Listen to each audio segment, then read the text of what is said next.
ओम। आज की तारीख है 17 मई 1967 का प्रातः क्लास, बुधवार। सारे सृष्टि चक्र में व ड्रामा में बाप एक ही बार आते हैं और कोई सत्संग आदि में ऐसे नहीं समझते होंगे न वो बाप है और न वो बच्चे हैं, और उन सत्संगों में वास्तव में वो फॉलोअर्स भी नहीं है, न वो फॉलो करते हैं। सब झूठ ही झूठ है। यहाँ तो तुम बच्चे भी हो, स्टूडेंट्स भी हो और फॉलोअर्स भी हो।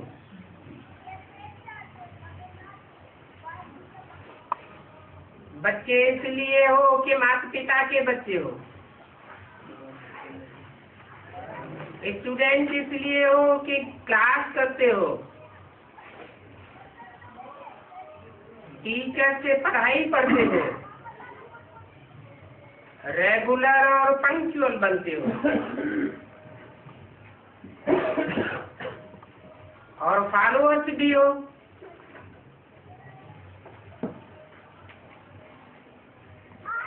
क्योंकि बाप जब जावेगा तो तुम बच्चे भी पीछे पीछे जाएंगे।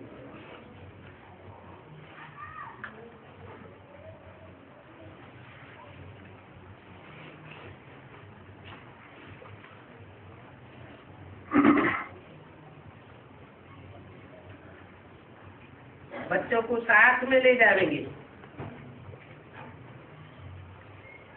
बाप आ जाएंगे तो फिर बच्चे भी इस चीज की दुनिया से जाकर अपनी गुलगुल दुनिया में राजी करेंगे।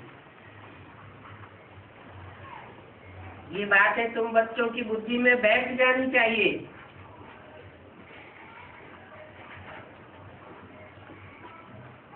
कि वो सब झूठ बोलते हैं और बाप तुम्हें सच्ची राह बताते हैं।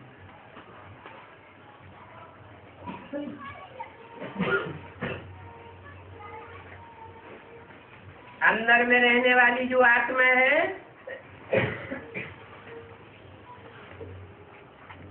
वो तुम बच्चों की आत्मा बहुत खुश होती है और तुम्हारी आत्मा को बहुत खुशी होनी ही चाहिए। बेहद का बाप आया हुआ है जो कि सब का बाप है।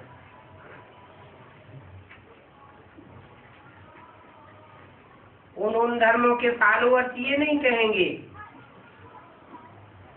कि हमारा धर्म पिता सब का बाप है।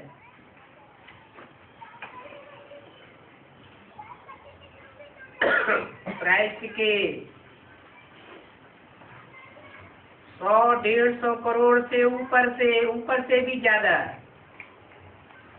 फॉलोअर्स आज दुनिया में है, लेकिन वो भी लिमिटेड है और सब एक जैसा फॉलो भी नहीं करते। यहाँ तो तुम सब बच्चे नंबरवार फॉलो करते हुए बाप के पीछे पीछे जाएंगे।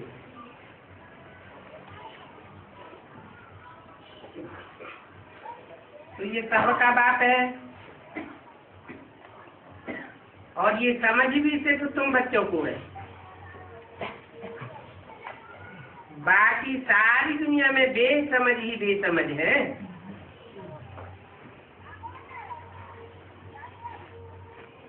सारी दुनिया में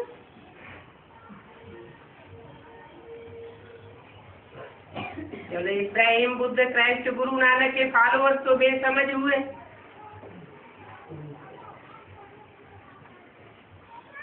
अपन को ब्रह्मा की औलाद कहने वाले बेसमझ है क्या?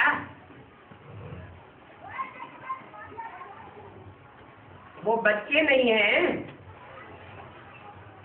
फॉलोअर्स नहीं हैं, स्टूडेंट नहीं है। स्टूडेंट इसलिए नहीं है कि स्टूडेंट का काम होता है समझ पूर्वक पढ़ाई पढ़ना। टीचर का काम होता है जो भी पाठ पढ़ाता है उसके एक एक शब्द के हिज्जे हिज्जे करके समझाना।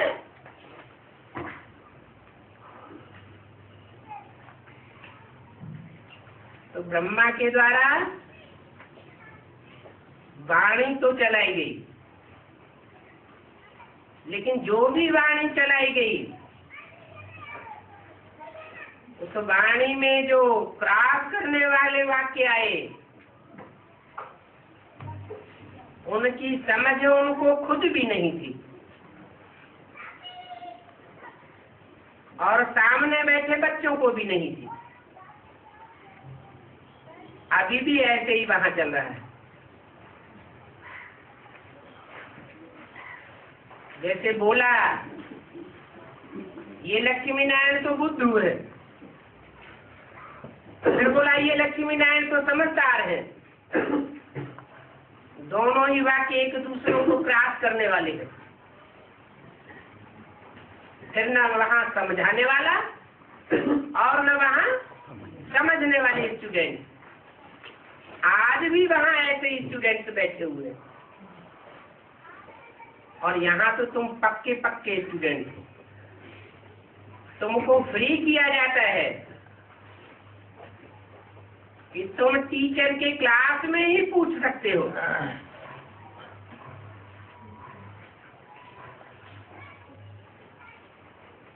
कोई भी बात की गहराई पूछ सकते हो। पाठ तुम्हारे सामने है। जैसे वो स्कूल होते हैं तो वहां पाठ पढ़ाए जाते हैं।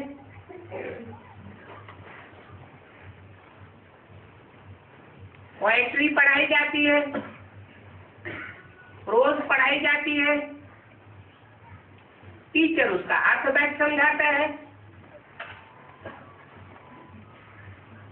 यहाँ भी तुम्हारी पोएट्री है। पोएट्री है माँ के मुख से निकली हुई गीत, ज्ञान की गीत। गीता ज्ञान तो कहेंगे, लेकिन उसे गीता ज्ञान अमृत नहीं कहेंगे।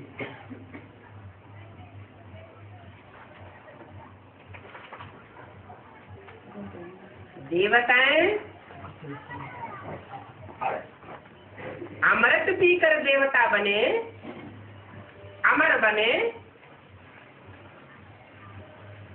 या सिर्फ ज्ञान लेकर के अमर बने? अमृत पीकर अमर बने।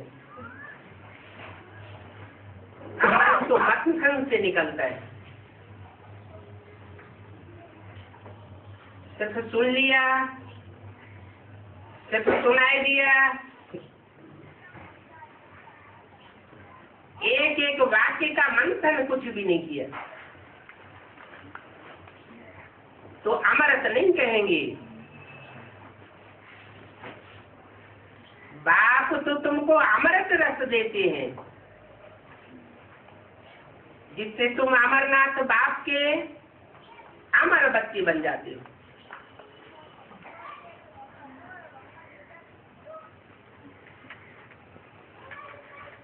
बाप बैठ तुमको समझाते हैं कि रावण ने तुमको कितना बेसमझदार बनाया,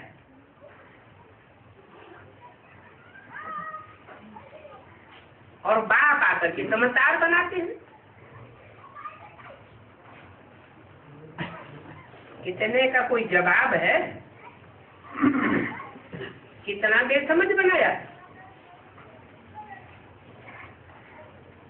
कोई टाइम की लिमिट है? रावण ने 2500 साल तुमको बेसमझ बनाया। बेसमझी सिखाई, अंधश्रद्धा सिखाई,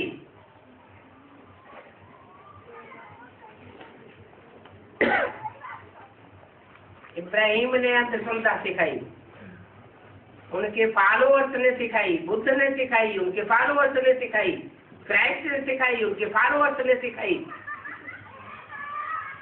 लास्ट में कौन आता है? आर्य समाजी आए, उन्होंने भी अंधश्रद्धा सिखाई कि वेदों से दुनिया का कल्याण होगा। अरे वेदों का अर्थ करते करते तो 2500 साल हो गए। वेदों की व्याख्या हुई तो ब्राह्मण निकले, ब्राह्मणों की व्याख्या हुई तो आरण्यक निकले, आरण्यक की भी व्याख्या हुई, उपनिषद निकले,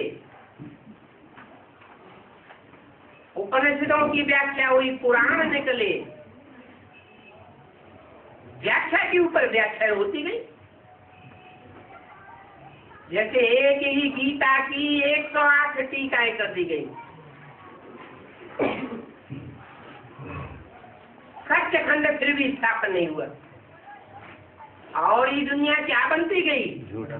झूठ खंड बनती गई।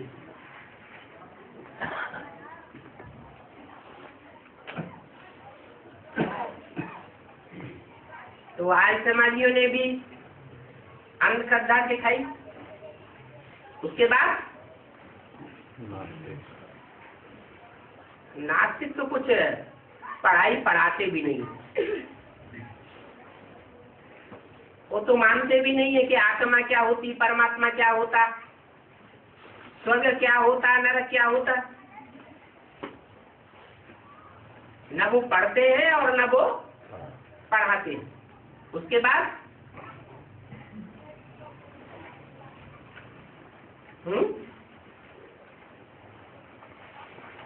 और उसके बाद किसने बेसमझदार बनाया?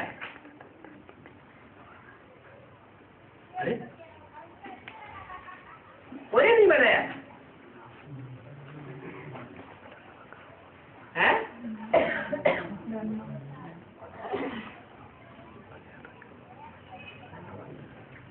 यज्ञ के आदि में दादा लेखराज ब्रह्मा को साक्षात्कार हुए,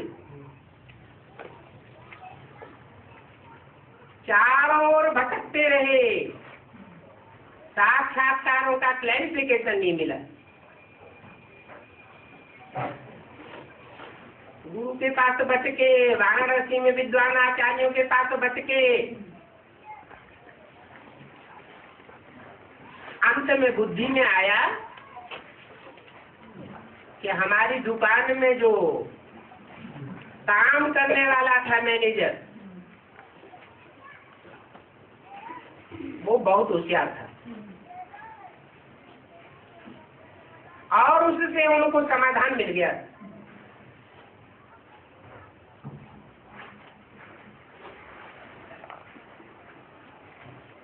समाधान मिल भी गया, खुशी भी आ गई,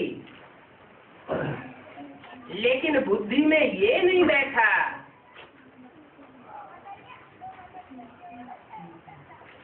कि हमको समझाने वाला कौन। ये बात बुद्धि में पक्की हो गई कि मुझे ब्रह्मा के रूप में कार्य करना है, नई दुनिया में कृष्ण के रूप में जन्म लेना है। सन 47 में जब सिंध हैदराबाद से भाग करके 300-400 कुमारी और अधर कुमारियां कराची में आकर इकट्ठी हो गई, तो खुशी का पारावार न रहा।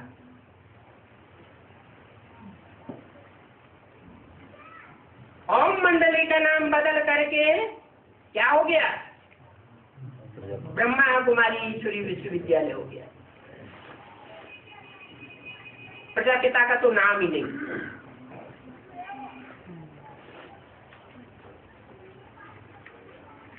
ब्रह्मा के रूप में, फाउंडर के रूप में अपने को आगे रख दिया।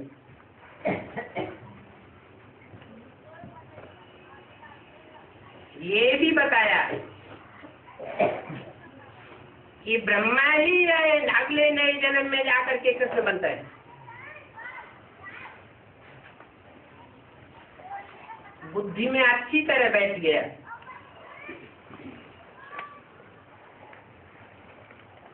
कि निराकार सेवक ब्रह्मा के द्वारा आकर के साकार में ज्ञान देता है।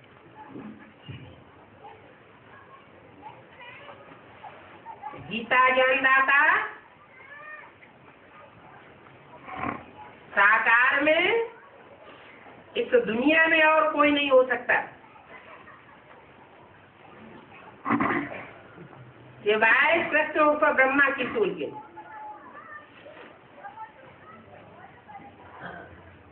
स्वीकार कर लिया आत्मा ने।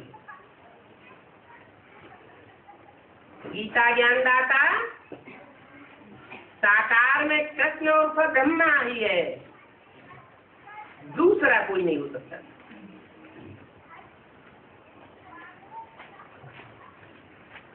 और धारा प्रवाह से सुबह शाम वाणियां चलती रही।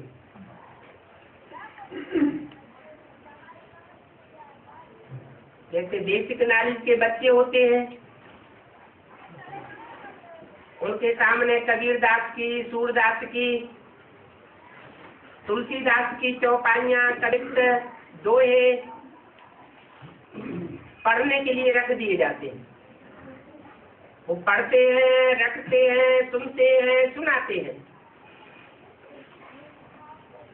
लेकिन उनके गहरे अर्थ को नहीं जानते।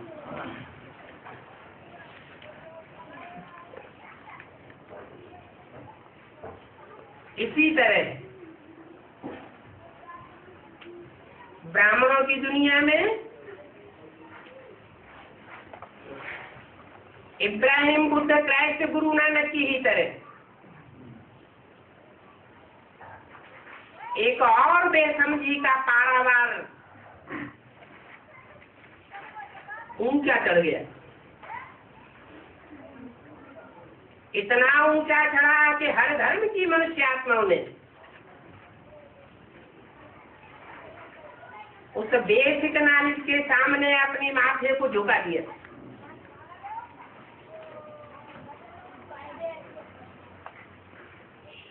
दूसरे धर्म के लोग आश्चर्य खाते थे कि ये कौन ब्रह्मा कुमारी आने के लिए है, जो एक बार हमारे फॉलोअर्स को तोड़ लेती है तो किसी में कोई ताकत नहीं कि उनको कोई कन्वर्ट करके वापस ला सके।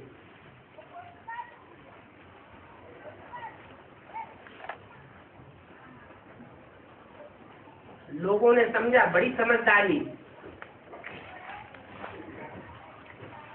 यहाँ तो बड़ी समझदारी से काम हो रहा है।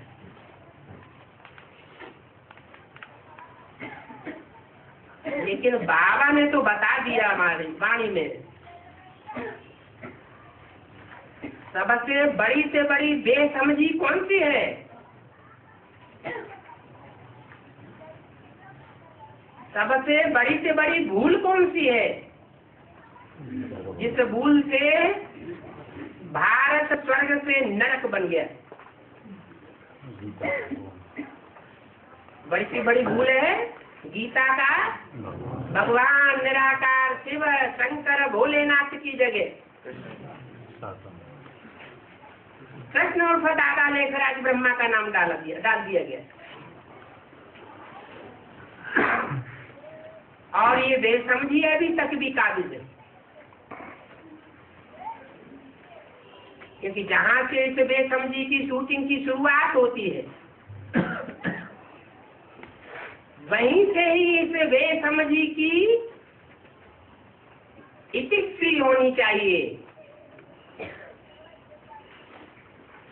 अगर तथाकथित ब्राह्मण ब्रह्मा कुमार कुमारियां अपन को कहलाने वाले इस सच्चाई को नहीं स्वीकार करते हैं कि गीता का भगवान कृष्ण उर्फ दादा लेखराज साकार में नहीं हो सकता, तो दुनिया वाले बिल्कुल मानने के लिए तैयार नहीं होंगे कि गीता का भगवान कृष्ण नहीं है, निराकार शिव है। गीता ज्ञान दाता कहा जाता है, ज्ञान देने वाला है, तो बिंदु रूप में ज्ञान नहीं दे सकता। देने वाले को कौन सा माध्यम चाहिए? मुख चाहिए। तो गीता ज्ञान दाता का वो साकार माध्यम कौन?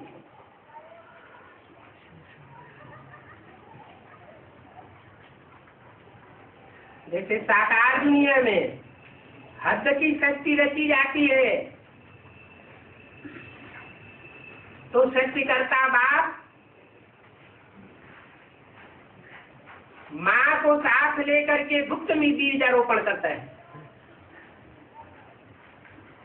यज्ञ के आदि में भी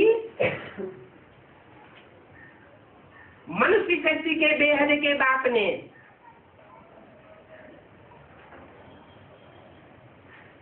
बेहद की माता में गुप्त रूप से ज्ञान का बीजारोपण कर दिया।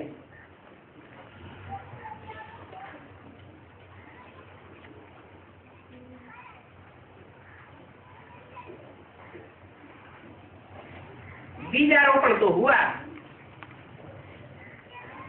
लेकिन बाप बच्चों के सामने प्रत्यक्ष नहीं हुआ। बच्चों के सामने तो छोड़ो,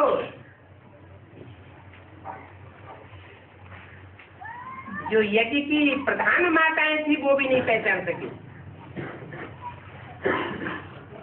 और अभी भी ऐसे।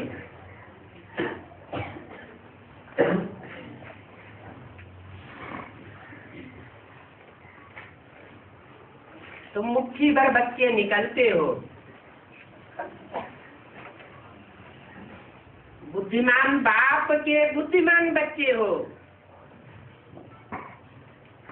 जो सच्चाई को पहले पहचान लेते,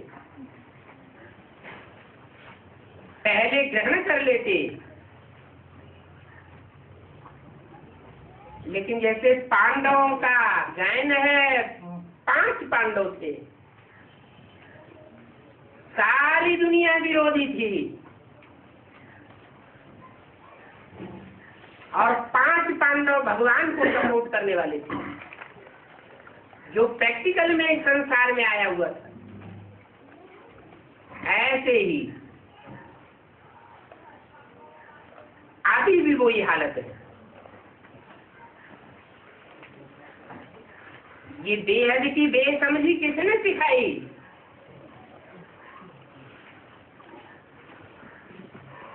सिर्फ इब्राहिम को तो गुरु नानक आदि धर्म गुरुओं ने सिखाई, या ब्राह्मणों की दुनिया में भी सिखाई गई?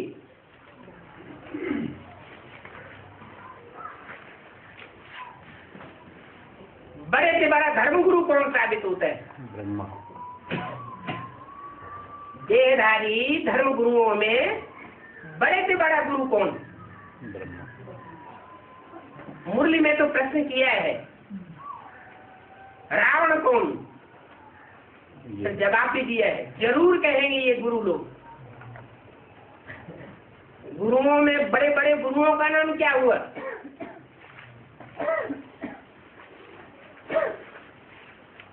इब्राहिम, बुद्ध, क्राइस्ट, गुरु नानक, ये बड़े बड़े गुरु हुए। जितनी ज्यादा तादाद में इनके फॉलोअर्स हैं, उतने ही बड़े गुरु हुए। और इन सब गुरुओं को, इनके फॉलोअर्स को, इनके द्वारा फैलाए हुए धर्मों को, धारणाओं को किसने मात दे दी? ब्रह्मा। ब्रह्मा बाबा के मुख से जो बातें निकली, जो भी फॉलोअर्स निकले, उन सब फॉलोअर्स ने दुनिया के सब धर्म गुरुओं,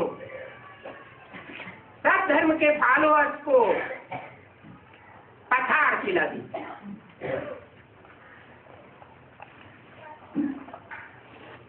कोई मुकाबला नहीं करने आया।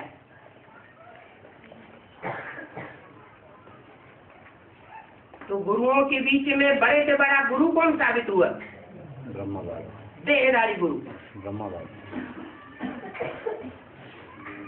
इसलिए रावण के चित्र में 10 धर्म पिताएं तो दिखाए हैं। सारी दुनिया जिनके फॉलोअर्स है, सारी दुनिया रावण संप्रदाय बन जाती है। 5 मुख दिखाए हैं, काम क्रोध लोभ मोह अहंकारी। महाकामी, महाक्रोधी, महालोभी।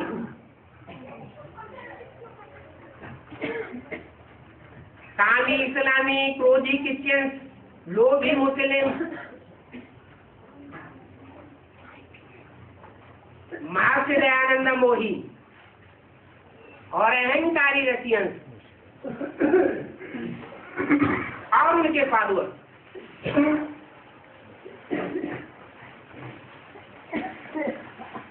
फिर इनके वाइब्रेशन को, तामसी वाइब्रेशन को फॉलो करने वाली प्रकृति माता। और प्रकृति के 5 तत्व जिनके लिए शास्त्रों में कहा हुआ है कि रावण ने इन 5 तत्व रूपी देवताओं को अपनी 4 पाई से बांधा हुआ। अग्निदेव, वायुदेव,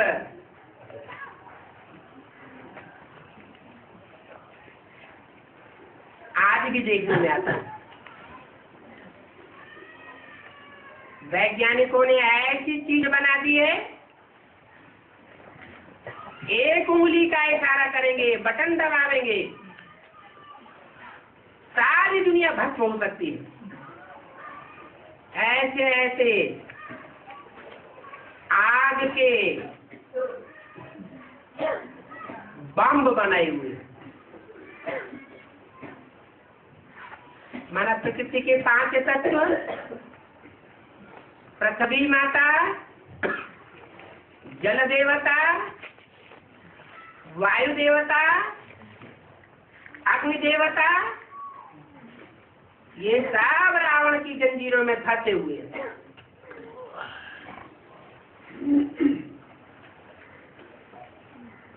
कब तक फंसे रहते हैं? तब तक फंसे रहते हैं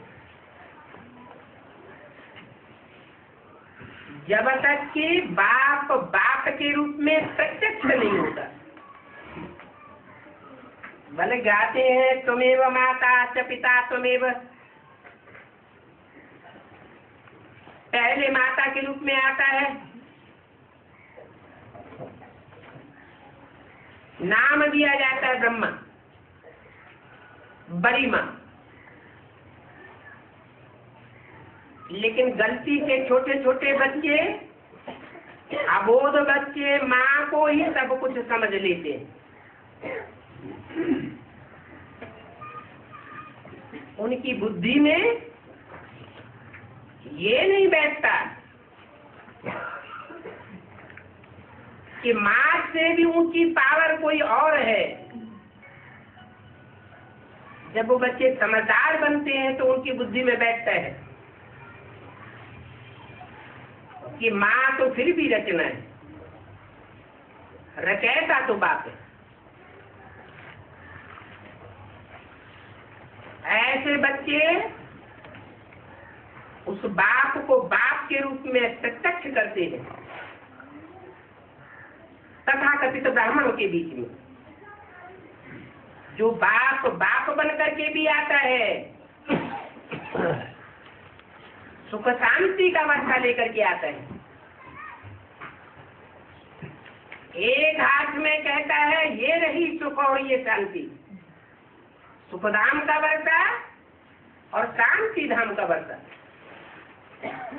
और दूसरे हाथ में हाथ फैलाकर कहता है 5 विकार दोगे तो ये वर्षा मिलेगा।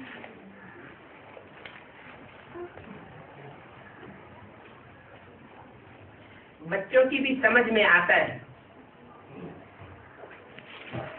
बुद्धि में बैठता है कि बुद्धि जो 1000 नियामत कही जाती है, जन्म से ही हर मनुष्य को बुद्धि प्राप्त है। ये बुद्धि का महापरिवर्तन तब होता है जब बाप बाप के रूप में आता है।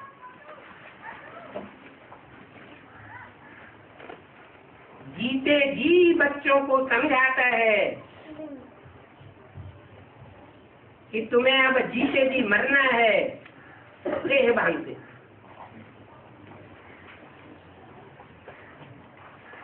और मर करके नया जन्म लेना है, फिर तुम्हें अतीत सुख की प्राप्ति होनी। नई दुनिया का वो वर्षा है, और वो वर्षा अविनाशी वर्षा है।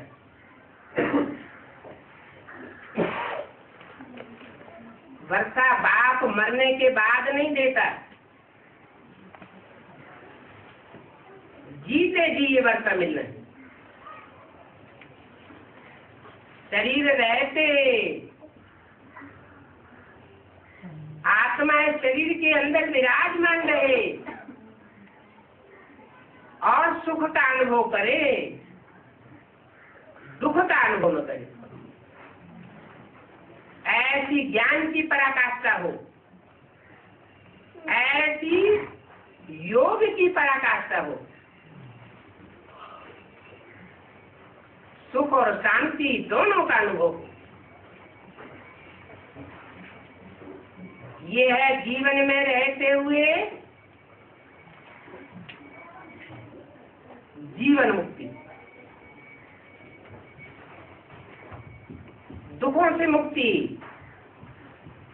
अर्थात शांति।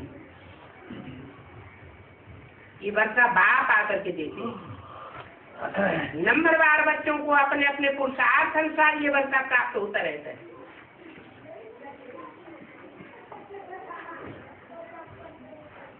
तो बाप तो आकर के समझदार बनाते हैं,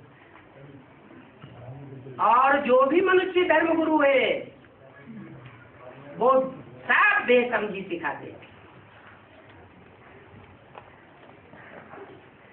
वो बाप की पहचान है कि वो बाप बाप भी है,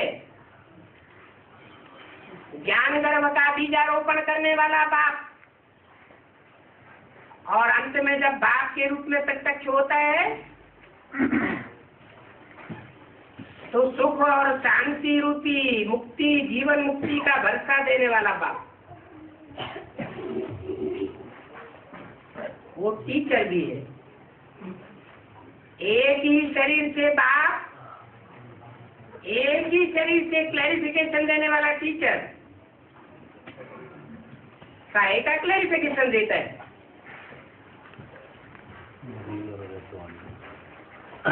जो ब्रह्मा मुख से ज्ञान का गीत निकला, जिसे मुरली कहा जाता है, उसका भी क्लैरिफिकेशन देता है। और ब्रह्मा के शरीर छोड़ने के बाद ब्रह्मा की सोल जो गुलजार आदि में प्रवेश करके धारणा की वाणी चलाती है, धारणा की वाणी चलाती है, ज्ञान की वाणी नहीं। ज्ञान की वाणी तो सिर्फ शिव की सोल ही चलाती है, लेकिन जो देव आत्मा है वो दिव्य गुणों को धारण करने वाली होती है। जो भी सचिव में देवताएं होंगे उनमें पहला पहला देवता कौन बनेगा? ब्रह्मा बाबा। ब्रह्मा की टोली।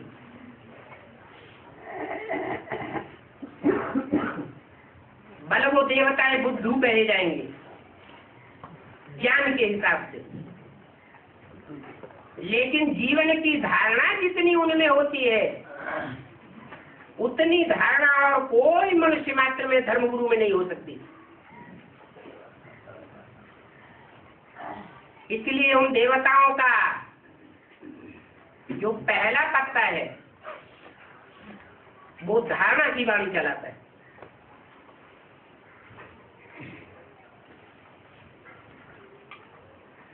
वो हमारी प्रोज है, मुरली है पद्य और प्रोज है अव्यक्त वाणी। दोनों प्रकार की वाणियों का क्लैरिफिकेशन टीचर के रूप में बाप ही देता है।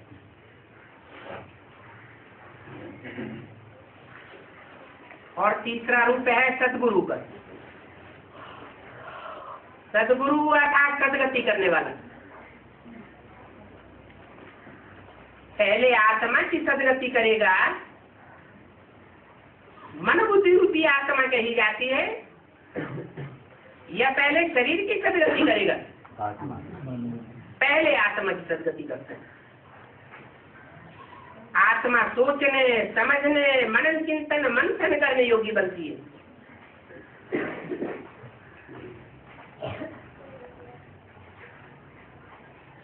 मनुष्य कलयुग के अंत में आकर के जानवर बुद्धि बन जाता है, राक्षस बन जाता है, सोचता भी नहीं ये जघन्य काम करने का अंजाम क्या होगा। न सोचता है न समझता है, उसको जानवर कहा जाता है। बाप आकर के पशुपतिनाथ के रूप में उन पशुओं को ज्ञान की डोरी से नकेल डाल देता है।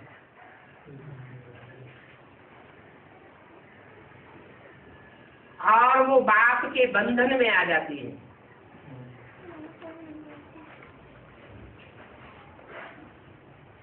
मन रूपी घोड़ा जो उछाल मारने वाला है उस लगाम से कंट्रोल होने लगता है। धीरे धीरे मन बुद्धि का सुधार होता है तो आत्मा की सदगति होती है। आत्मा जब संपूर्ण एकाग्र बनती है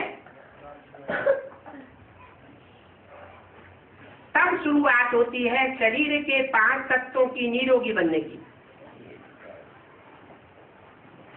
तो आत्मा और शरीर रूपी नैया दोनों का पार ले जाने वाला खिवैया वो बाप सदगुरु के रूप में आया हुआ है। हर बात बात में समझदारी सिखाता है, कोई बात में बेसमझी नहीं सिखाता।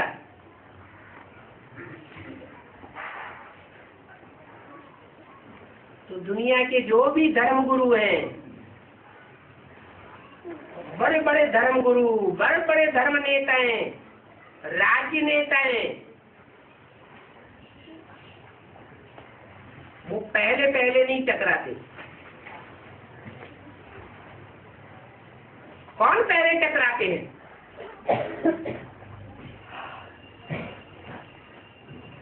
इब्राहिम, बुद्ध, क्राइस्ट, गुरु नानक के फॉलोअर से टकराते हैं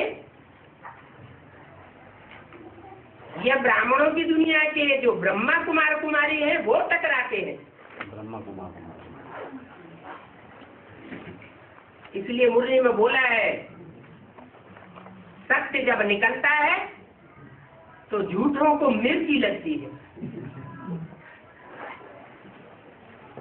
बात बात में झगड़े कंटे शुरू कर देते हैं। अभी बाप कहते हैं ये ज्ञान का रिवोल्यूशन सिर्फ ब्रह्मा कुमार कुमारियों तक ही सीमित नहीं रहेगा। ये तो छोटा सा रिवोल्यूशन देखने में आ रहा है। मुरली में बोलते हैं बड़ा भारी रिवोल्यूशन हो जाएगा।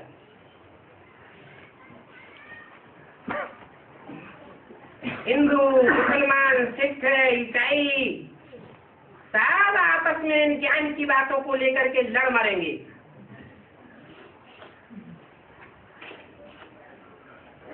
परंतु जिनके अंदर अज्ञान अंधकार छाया हुआ होगा वो हार जाएंगे, ठोकर खा जाएंगे। और जिनकी बुद्धि में सत्य ज्ञान बैठा हुआ होगा, ज्ञान का सोझरा बैठा हुआ होगा, ज्ञान सूर्य जिनकी बुद्धि में चमक रहा होगा, वो विजय पा जाएंगे।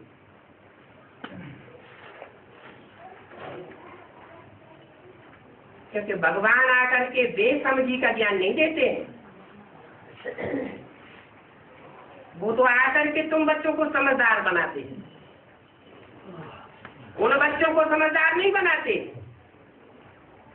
इनको जो सम्मुख नहीं पढ़ते हैं, जो सन्मुख नहीं पढ़ते, टीचर के रूप में, बाप के रूप में, सदगुरु के रूप में उस एक बाप को नहीं पहचानते, उनको समझदार नहीं बनाते और तुमको समझदार बनाते।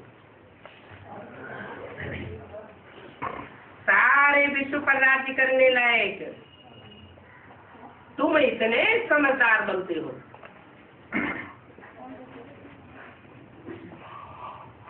कैसे?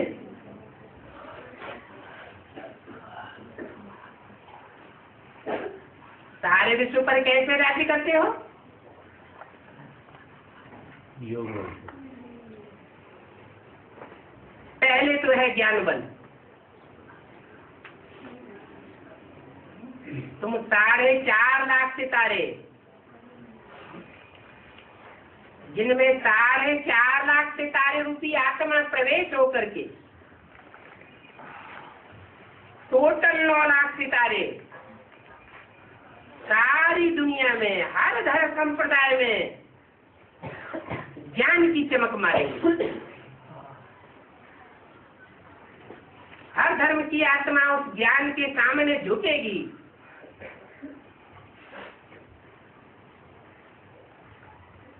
इस तरह सारे विश्व पर राज्य करने लायक तुमको समझदार बनाते हैं। ये कोई हिंसक लड़ाई नहीं सिखाते हैं, ये ज्ञान के तीर तलवारों की लड़ाई है।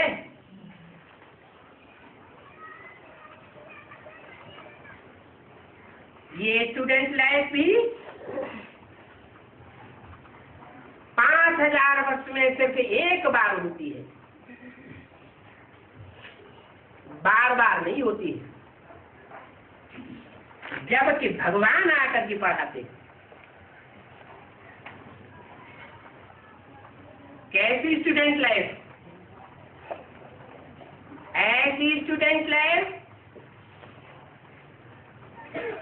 जो ईश्वर के स्टूडेंट सारी दुनिया में हर धर्म के ऊपर ज्ञान की चमक मारते हैं। जैसे आसमान के सितारे होते हैं, ज्ञान की चमक मारते हैं। तुम बच्चे वो स्थूल सितारे हैं आसमान के, और तुम धरती के चैतन्य सितारे हो।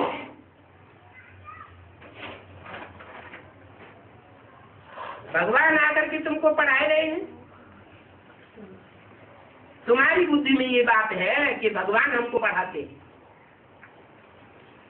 उनकी बुद्धि में ये बात नहीं है। किनकी बुद्धि में? ब्रह्म कुमार। उन तथाकथित ब्राह्मण की बुद्धि में ये बात नहीं है कि भगवान हमको आकर प्रैक्टिकल में पढ़ाते। वो क्या समझते हैं? ब्रह्म पढ़ाते चलेगा। अभी कौन पढ़ाते हैं? उनकी बुद्धि में क्या है? दीदी दादी दादाएं हमको पढ़ाते, भगवान हमको नहीं पढ़ाते, मनुष्य गुरु हमको पढ़ाते।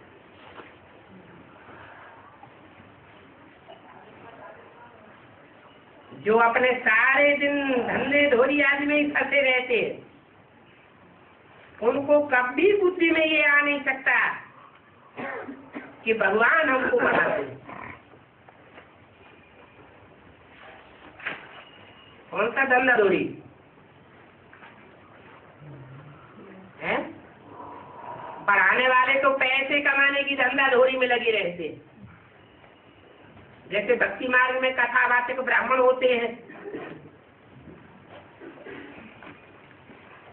तो कोई सच्ची कथा थोड़ी सुनाते, जानते हैं कि हम सत्यनारायण की सच्ची कथा कह करके लोगों को सुनाते हैं, लेकिन सत्यनारायण की जीवन कहानी हम बिल्कुल नहीं जानते। ऐसे ही उन तथाकथित ब्राह्मणों की दुनिया में भगवान की जीवन कहानी, एक अद्भुत जीवन कहानी की कथा कहानियां सुनाते हैं, लेकिन भगवान कौन है ये बिल्कुल नहीं जानते। जैसे और धर्म पिताएं आए, गाल बजा के चले गए, दुनिया नीचे ही गिरती रहती है, वैसे ही उनका भगवान भी क्या करके जाता है? आता है, ज्ञान का गीत सुना के चला जाता है, और ब्राह्मणों की दुनिया नीचे गिरती रहती है।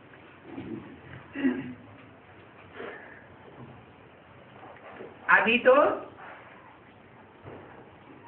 तुम्हारी बुद्धि में अच्छी तरह बैठ गया, क्या हमको भगवान पढ़ाते हैं? उनको तो अपना ही धंधा दौड़ी याद रहता है, और तुमको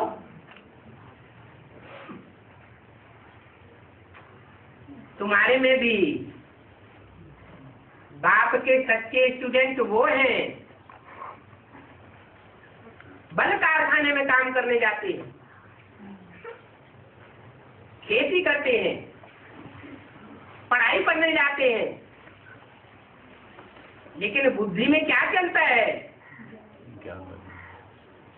ज्ञान की बातें चलती है, सेवा की बातें चलती है। संगठन को, जो नई दुनिया का संगठन प्रत्यक्ष होने वाला है, उसको मजबूत करने की बातें उठती हैं, संगठन बढ़ाने की बातें उठती हैं। तो उन स्टूडेंट में और तुम्हारे में रात दिन का फर्क। तुम बच्चे जबकि जानते हो कि भगवान हमको पढ़ाते हैं, तो फिर बच्चों को कितना हर्षित रहना चाहिए अर्थात रहते नहीं है। जितना हर्षित रहना चाहिए उतना हर्षित रहते नहीं है। और दुनिया में जो भी बच्चे हैं वो सब हैं पाई पैसे वालों के बच्चे,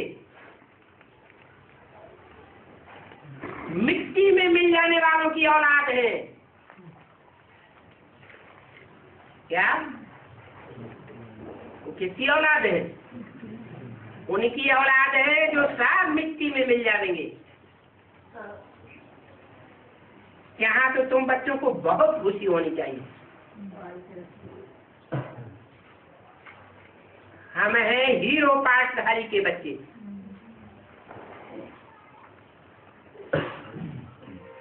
ज्ञान रत्नों से खेलने वाले बच्चे,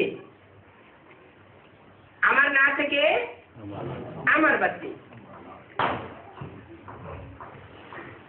कोई बच्चे तो बहुत हर्षित रहते हैं, कोई तो कहते हैं कि बाबा हमारे मुख से तो मुरली ही नहीं चलती है, हम तो किसी को ज्ञान भी नहीं सुना सकते हैं।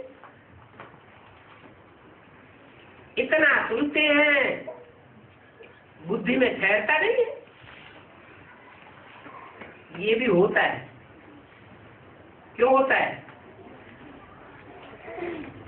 ऐसा क्यों होता है? इम्प्योरिटी के कारण। इम्प्योरिटी के कारण। हाँ, बनी बनाई बन रही अब कछु बननी ना है। 63 जन्मों में जिन आत्माओं ने जितना श्रेष्ठ संग किया है उनको वैसी ही बुद्धि मिलती है। रामकृष्ण जैसी श्रेष्ठ आत्माओं का संग ही किया है तो उनको वैसी बुद्धि मिलती है।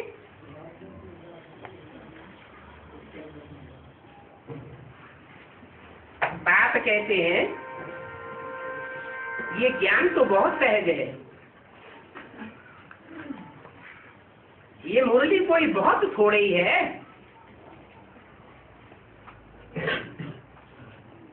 जैसे कि भक्ति मार्ग में साधु संत आदि के पास जाते हैं तो कहेंगे कि हमको भगवान कैसे मिले?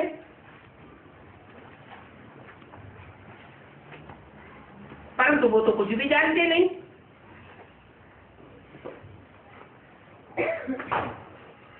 गुरु नानक के भक्त गुरु नानक के पास जाएंगे तो गुरु नानक किस तरफ इशारा करेंगे? उंगली के ऊपर इशारा करेंगे। उंगली से ऐसे इशारा करेंगे तो उस भगवान को याद करो बस। तुमको ऐसे थोड़ा ही कहा जाता है। कैसे? उस भगवान कि ऊपर वाले भगवान को याद करो। तुमको क्या कहा जाता है? जो नीचे आया हुआ है कि वो ऊपर वाला तो इस सृष्टि पर साकार में आया हुआ है, तो साकार में निराकार को याद करो।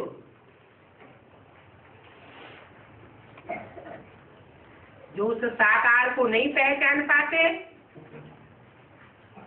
तो साकार में निराकार को नहीं जान पाते, वो फिर दूसरे धर्म में कन्वर्ट हो जाते। बाप कोई नहीं पहचाना तो 16 कला संपूर्ण आत्मा कैसे बनेगी? बाप तो आते हैं नर से नारायण बनाने के लिए। नर से नारायण इसी जन्म में बनता है, अगले जन्म की बात नहीं है। तुम सब हो नर से नारायण जैसे इसी जन्म में बनने वाले। नारायण अर्थात 16 कला संपूर्ण, जिसकी भक्ति मार्ग में मंदिरों में पूजा होती है। नारायण के 2 ही रूप हैं जिनकी भक्ति मार्ग में पूजा होती है। जो भी बिरला मंदिर है, ये के मंदिर हैं, या जो भी लक्ष्मी नारायण के मंदिर हैं, उनमें 2 प्रकार की मूर्तियां हैं। एक नर से नारायण बनने वाले विष्णु की मूर्ति और एक लक्ष्मी नारायण की मूर्ति। बाकी सतयुग में और भी 7 नारायण होंगे, लेकिन उनकी कोई पूजा नहीं होती है, क्योंकि वे पूरे पवित्र नहीं बनते हैं। बाप को पूरी रीति नहीं पहचानते, इसलिए उनके जन्म भी कम हो जाते हैं, उनकी कलाएं भी कम हो जाती हैं, उनका सुख भी कम हो जाता है, और शास्त्रों में उनकी कोई शोहरत भी कम हो जाती है। तुम्हारा तो कितना बड़ा मर्तबा बनता है।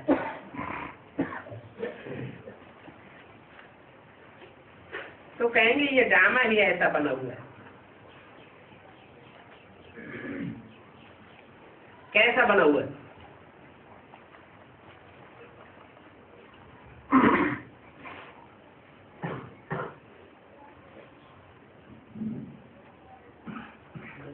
कि उनको कम प्राप्ति होती है और तुमको जास्ती प्राप्ति होती है। कोई भी इतनी प्राप्ति होती है तो तुम भी भूल जाते हो। ऐसे नहीं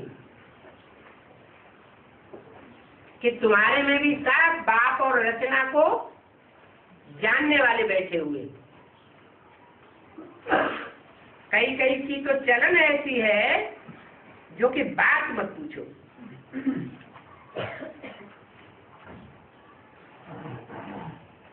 वो नशा ही उड़ जाता है जो होना चाहिए। अभी तुम बच्चों का पैर पुरानी दुनिया में नहीं पड़ना चाहिए।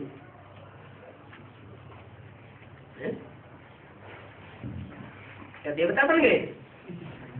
देवताओं के लिए गायन है कि देवताओं के पैर पुरानी दुनिया में नहीं पड़ते। ये क्या बात कह दी? देह भान में नहीं रहना। पैर पुरानी दुनिया में न पड़ना अर्थात ये बुद्ध रूपी पांव इस पुरानी पतित दुनिया में न जावे। कहाँ रहे? या तो नई दुनिया की प्लानिंग में बुद्धि लगी रहे, या तो बाबा के जो वसंत है उन वसंत के मनन चिंतन मंथन में लगी रहे, या तो बाबा का ज्ञान दूसरों को सुनाने में लगी रहे।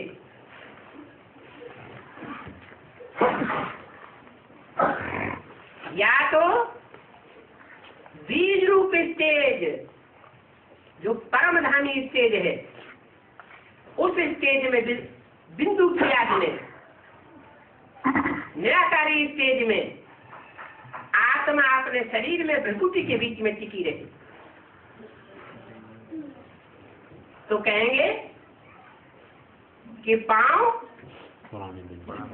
पुरानी दुनिया में नहीं पड़ रहे हैं। तुम जानते हो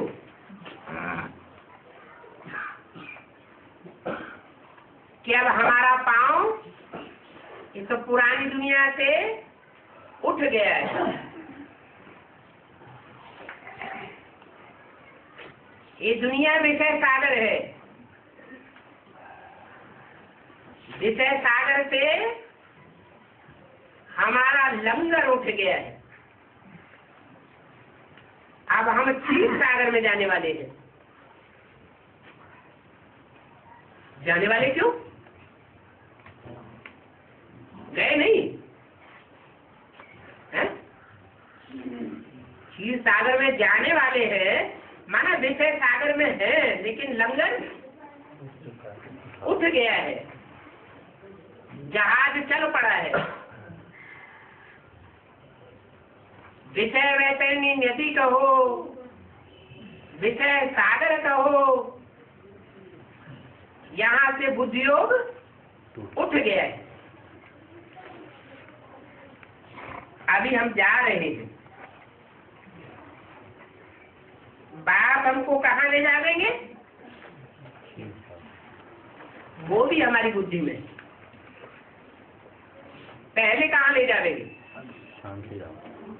पहले शांति धाम ले जाएंगे, फिर सुख धाम ले जाएंगे। ओम